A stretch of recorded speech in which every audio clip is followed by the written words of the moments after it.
Republican Congresswoman Victoria Spartz of Indiana joins me now. And Congresswoman, I want to start there. I know earlier today you were on the fence about this bill, but is it easier to vote for this knowing it's not the final bill?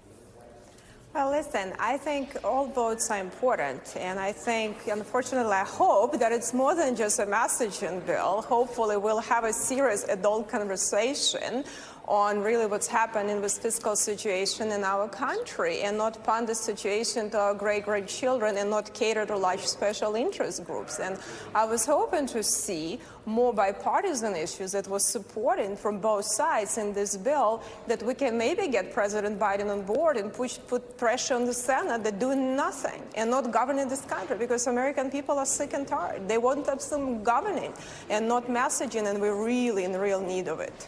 So it sounds like you think that some of the cuts in here, that they should have thought about cuts that they could get more Democratic support for? Well, I think it should be included and put them on the table, and I would like to see them in formal conversation. I think Kevin maybe bring up them in private conversation, but I think it's important because we need to show the American people that we're able to come together. We did it after World War I, we did it also after World War II, and actually it's important for the country. We can debate and issues vigorously, but there are some issues when we have to come together for the good of this country and show that we can govern and then do politicking. And I think, unfortunately, this institution is lacking it, and I'm hoping that the final version is actually will include some of these issues. There are issues that Biden and Trump, Obama and Trump supported, and we could put them on the table. Are you comfortable using the debt ceiling as leverage, or should this be done through the budget process?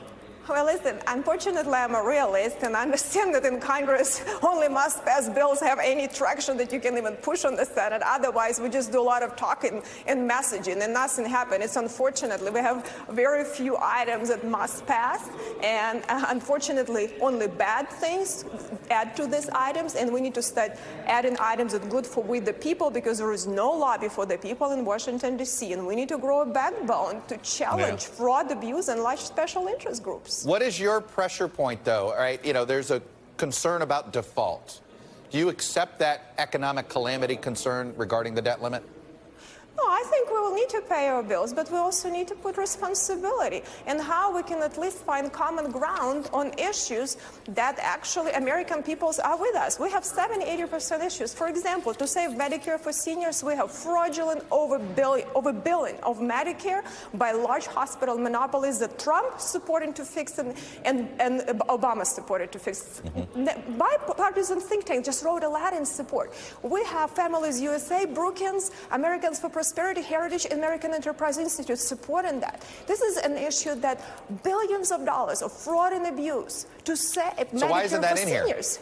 And that's why I would like to see that, because, unfortunately, I think everything got so politicized that, everyone is afraid to have a serious conversation. And unfortunately, Senate and New York legislators are pretty close with large monopolies, and we need to push on them. And I hope the Biden administration will have some common sense and do some things, at least bare minimum what Obama was willing to do. So it's interesting, because it sounds like you said the word special interest groups, and it made me think, how do you feel about the ethanol subsidies in here? Should they have been included or not included? Well, listen, I'll be honest with you. We're subsidizing too many large corporations in all of the industries. And if you're the little guy, you're not going to get all of these abatements and tax credits and every access to all of this government money, and small businesses getting crushed. That's why we have oligopoly, monopoly problem in every business sector. Unfortunately, laws and a lot of this credits written in the way that people closer to the government take advantage of them. So I think we need to clean up our code from all of the loopholes. And there are some loopholes we can at least agree on a bipartisan basis, because competition will bring prosperity to the little guy and small businesses. That is the core. And we are not discussing this issue because, unfortunately, they're politically charged, and there is too much money in Washington, D.C. that control, and especially the Senate. I'll be honest with you. Senate is such a broken institution right now, not doing the job. Well, I think the legislative branch in general does feel that way sometimes. Let me ask you this. It sounds to me as if well, I don't want to put words in your mouth. Would you accept the debt ceiling hike if there was an agreement for a bipartisan committee like we saw the last time? Is that good enough, or do you need to see real cuts with any debt ceiling agreement? Well, I think, we need to look at some real savings and cuts we actually can do for programs, at least to eliminate fraud and abuse. But then I think we need to have a serious conversation. But not just that, like we do all these commissions with, with never-ending paperwork and everything else. We did something when we were serious after World War I. We created a bipartisan committee where we say we're going to solve this problem and we're on a bipartisan basis come together and we're not going to ruin our country and future of our grandchildren. It's irresponsible because most of this money, as you know, don't go to we the people.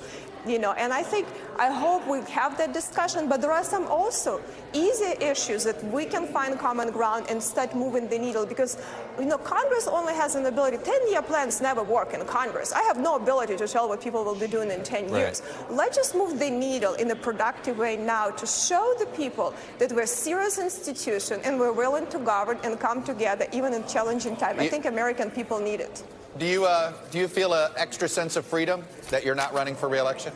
No, I don't listen. It doesn't matter for me. I always say what is the right thing to do and what is the right, thing for the people. I've always been very open-minded and willing to tell the truth. And I hope more politicians are willing to tell the truth. American people are not stupid. American people will be with us. We need to communicate better. And American people will support if we want to do real good things for the country. And, and I've been doing town halls last Congress and this Congress and tell people the truth. And I think Washington, D.C. could use a little bit more truth. Congresswoman Victoria Spartz, Republican from Indiana, I always appreciate having you on and the perspective that you bring to this conversation. Thank you. Thank you. Thanks for watching our YouTube channel. Follow today's top stories and breaking news by downloading the NBC News app.